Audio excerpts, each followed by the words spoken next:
اگر کسی نے دینی علوم بھی حاصل کیے، کیفیات قلبی بھی حاصل کی، تو اس نے علم کا حق ادا کیا، وہ اللہ کا بندہ بنے۔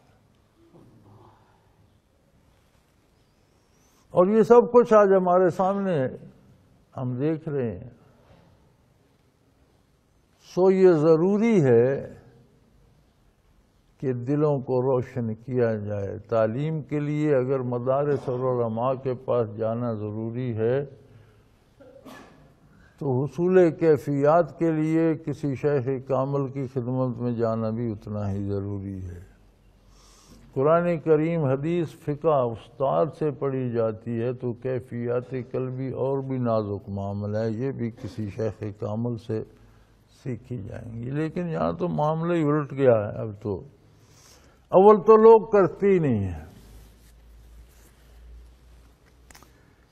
جو کچھ تھوڑا بہت ذکر کرتے ہیں، پھر مجھے ای میل آتی ہے خواتین کی بھی مردوں کی،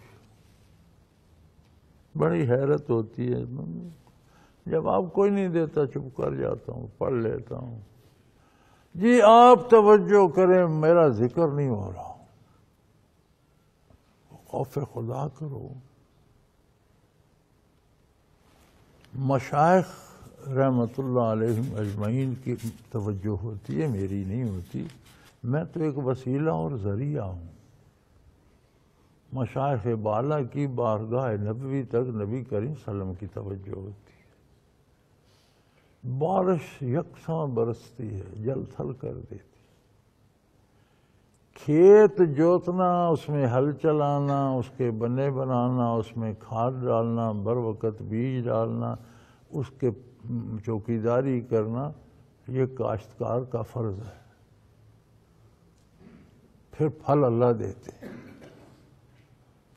تو بارشیں برستی رہیں اور آپ لکھتے رہیں بارش برسانے والے کو، میری زمین میں ہل بھی چلا جا، میرے کھیت میں باڑ بھی لگا جا، یہ کوئی طریقہ ہے؟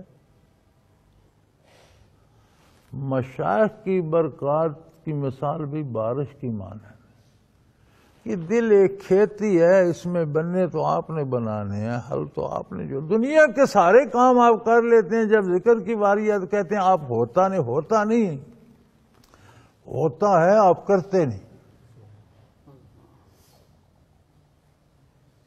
یہ انسانی مزاج ہے۔ ہمارا ایک بزرگ تھا، بابا، دور سے رشتہ دار تھا، بہت بوڑھا آدمی تھا، تو غریب حقہ پیتا تھا، اور اسے عادت تھی کہ 24 گھنٹے حقہ، سا رات کو سوتا بھی حقہ پی کر سوتا، اور نیا اس میں آگ شاگ رکھ کے چارپائی کے قریب آدھا گھنٹہ آگ لگی، پھر اونگ آئی، پھر اٹھ بیٹھا، پھر حقہ بڑکایا، پھر لیٹ گیا، پھر جاگ آ گئی، پھر اٹھ کر حقہ پی لیا، اور چائے کا دیگچہ بنا رکھتا تھا، اور اس کے نیچے تھوڑا سا بھوسا ڈالا، گرم کی پیالہ چائے کا پیا، حقہ پیا، بابا جی پھر سو گئے، پھر اٹھ گئے آدھے گھنٹے میں، پھر چائے پی، پھر حقہ پی۔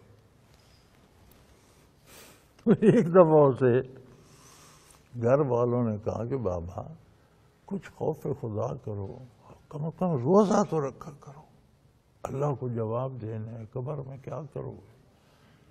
یہ حقے کو چمٹے رہتے، حقے ہی پیتے رہتے، روزہ تو رکھا کرو۔ وہ ہر وقت حقہ پیتا تھا، روزہ کب رہتا تھا اس؟ اس نے کہا آخری عمر ہے، بہت بوڑھے ہو گئے ہیں، اس سال روزے رکھیں گے۔ لیکن اگر رہا تو روزہ رہتا نہیں۔ یہ نہیں کہتا میں ہی نہیں رکھتا، کہتا روزہ نہیں رہتا، یعنی جرم روزے کا ہے کہ وہ رہتا نہیں۔ وہ سحری کو کھانا شانا کھایا، اذان تک حقہ رج کے پیتا رہا، اذان ہوئی تو بابا سو گیا روزہ رکھ۔ اب جب آنکھ کھلی 7-8 بج رہے تھے، بابا اٹھ بیٹھا، ہاں بھائی سناؤ، سورج کہاں پہنچا؟ انہوں نے کہا بابا ابھی تو سورج نکلا ہے۔ اچھا آدھا گھنٹہ اور اس سے انتظار کرو۔ کہاں پہنچا؟ انہوں نے کہا جی ابھی تو سویر ہے بابا، 8 بجے ہیں۔ پھر یہ نہیں رہتا، میں نے تمہیں کہا تھا یہ نہیں رہے گا، یہ نہیں رہتا۔ آخر 10 بجے بابے نے روزہ توڑ دیا۔ ابھی تک سورج صبح پہ کھڑا ہے، تو پھر شام کب ہوگی؟ تو یہ کہتا یہ تھا کہ یہ نہیں رہتا، اپنی غلطی نہیں مانتا تھا کہ میں روزہ نہیں رکھتا، کہتا تھا یہ روزہ نہیں رہتا۔ یعنی غلطی رمضان کی ہے کہ وہ رہتا نہیں. یہی حال ہمارے دوستوں کا ہے، ذکر نہیں کرتے اور کہتے ہیں آپ زور سے توجہ کریں. خدا کے بندو، جب آپ ذکر آپ ریسیونگ اینڈ پہ ہو، آپ اپنا ریسیور رکھ کے بند کر کے بیٹھے ہو، تو یہاں سے زور کون لگاتا ہے؟ پھر شیخ کو تلقین کرنے کی کیا ضرورت ہے؟ اگر وہ یہ کام نہیں کرتا تو شیخ ہے ہی نہیں. شیخ ہونے کا تو مقصد ہی یہ ہے کہ برکات تقسیم کرے جو من جانب اللہ آتی ہیں. ایسے حضرات بھی ہیں جن کے اعلیٰ مقامات ہیں اور انہیں یہ قوت نہیں ہے کہ آگے تقسیم کریں، تو کوئی انہیں شیخ نہیں بناتا. سارے اولیاء اللہ شیخ نہیں ہوتے، اپنی کیفیات ہیں دوسرے کو نہیں دے سکتے، تو انہیں تو کوئی شیخ نہیں بناتا. شیخ ہوتا ہی وہ ہے جس کے پاس برکات الہی جو ہوں اور فیوضات نبوی جو ہوں، مراقبات اور کیفیات ہوں، وہ آگے تقسیم کر سکے. اس کا کام ہی یہی ہے. آپ اسے تلقین کرتے ہیں، آپ خود ذکر نہیں. کمال ہے جی، مجھ ذکر نہیں ہوتا، یعنی میرا گناہ نہیں ہے، میں تو کرتا ہوں، وہ ہوتا نہیں. کمال ہے. وہ بابے والا عذر ہے نا، کہتے ہیں ذکر نہیں ہوتا. بھی کرو تو ہو. کھانے بازار سے کھاتے ہو جن میں حرام اور گائے کی گوشت کی جگہ گدھے کا اور مردار جانوروں کا ہوتا ہے. ہمیں حضرت رحمۃ اللہ تعالی علیہ بازار کے کھانوں سے منع فرماتے تھے. اس زمانے میں گدھے نہیں ذبح کیے جاتے تھے، ہر چیز حلال ہوتی تھی.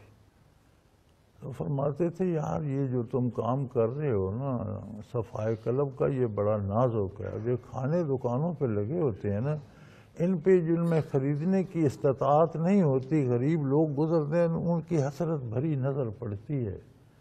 دیکھتے تو وہ بھی ہیں، وہ خرید نہیں سکتے، تو ان میں نحوست آ جاتی.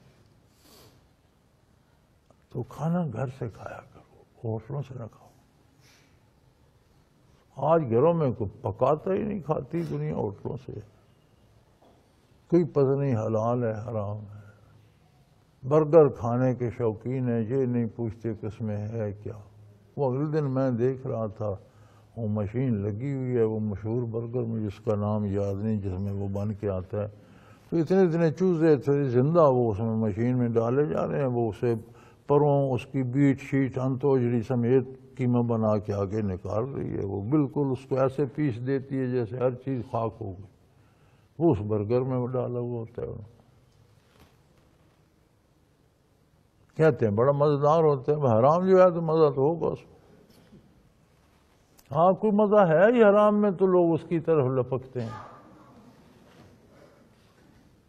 تو یہ ساری احتیاطیں، بروں کی مجلس سے بچنا، برے کاموں سے بچنا، بری سوچ سے بچنا، بری باتیں سننے سے بچنا، احتیاط کرنا. ہمیں حضرت رحمۃ اللہ فرمایا کرتے تھے کہ نماز با جماعت پڑھو، لیکن جماعت کے ساتھ فرض پڑھو تو مسجد میں الگ بیٹھ کے ذکر کرتے رہا کرو. جماعت کھڑی ہو، نماز جماعت سے پڑھو. سنتیں بہتر ہے گھر جا کر پڑھو یا مسجد میں بھی الگ پڑھو.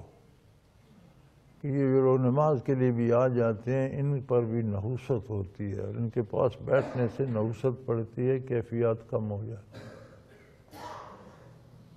کیونکہ وہ کیفیات باطنی کے سوا کا ذکر تو نہیں کرتے. تو کہاں یہ بات، کہاں آج کے میلے ٹھیلے، بازاروں کی رونقیں، ناچ گانے، ہر آدمی ادھر مصروف ہے. تو بھئی کیفیات باطنی تو بڑا نازک معاملہ ہے، بڑی احتیاط چاہتی ہیں، بڑی محنت چاہتی ہیں اور بڑی حفاظت چاہتی ہیں. اور رسول صلی اللہ علیہ وسلم نے فرمایا کہ نماز جو اب ادھر دین کا ایک رکن ہے. حضور فرماتے ہیں کہ اللہ کا طرح ہو، کیفیت تیری وہ ہو جائے جیسے تو اللہ کو روبرو دیکھ رہا ہے، اللہ کریم سامنے ہے اور تو قیام اور رکوع سجود کر رہا. یہ اصل نماز. اگر تجھ میں یہ ہمت نہیں ہے تو کم تر یہ ہے کہ تجھے یقین ہو کہ اللہ تو مجھے دیکھ رہا ہے، پھر بھی تیری نماز صحیح ہے. لیکن یہ کم تر اگر یہ بھی نہیں ہے تو پھر اٹھک بیٹھک ہے، پھر اٹھتے بیٹھتے رہو، ایکسرسائز ہو جائے گی۔